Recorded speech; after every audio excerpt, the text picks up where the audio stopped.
Achieving climate security is a fundamental pillar to all human security.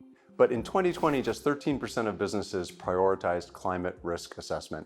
And Iggy, at Cervest, you're combining AI with computer vision technology of satellite images to help companies and governments predict climate risk assessment and better manage outcomes.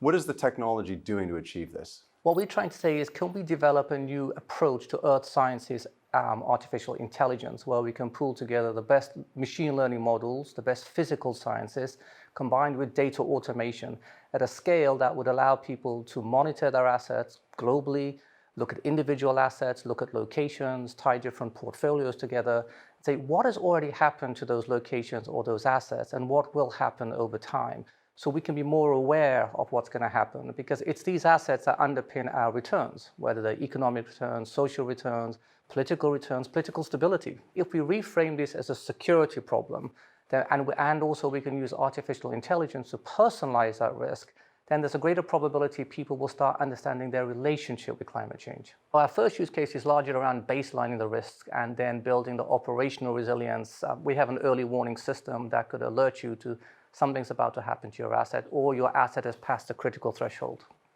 What is a typical profile of climate risk assessment as an outcome for a company, a factory? That location has a history. So the first thing we do is baseline the risk to say what's already happened to this factory. Going back 50 years, we can see different time trends. We can see, well, rain has changed in this way, wind patterns have changed in this way, the soil patterns have changed here, water tables have changed here. So that builds up a fairly quick picture to say what has been the historic embedded risk, and are those risks accelerating, are they decelerating, or are they just stable? There's nothing to think about because everything's fairly stable. Then once you've baselined that, how do I factor that into my decision making to say I want to refinance the factory, I want to extend the factory? You don't quite know when the next extreme weather event will happen or when a climate shock will hit your factory. Why not measure that on a real-time basis so we can warn you early of what's going to happen, and we'll also calculate the magnitude of risk that you can expect on that factory.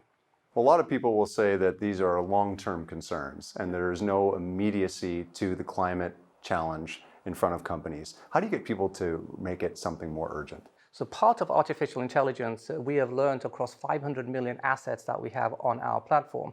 So I won't just be showing you your factory. I'll be pooling intelligence from multiple factories to say, actually, these are the probable changes based on learning, cumulative learnings.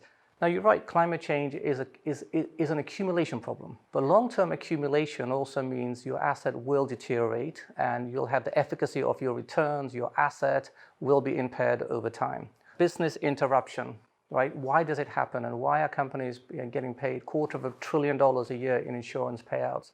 So whilst these are events, these are occurring events with greater severity, greater frequency, and also we're seeing new novel climates that we've never seen in brand new geographies before, impacting assets in brand new ways.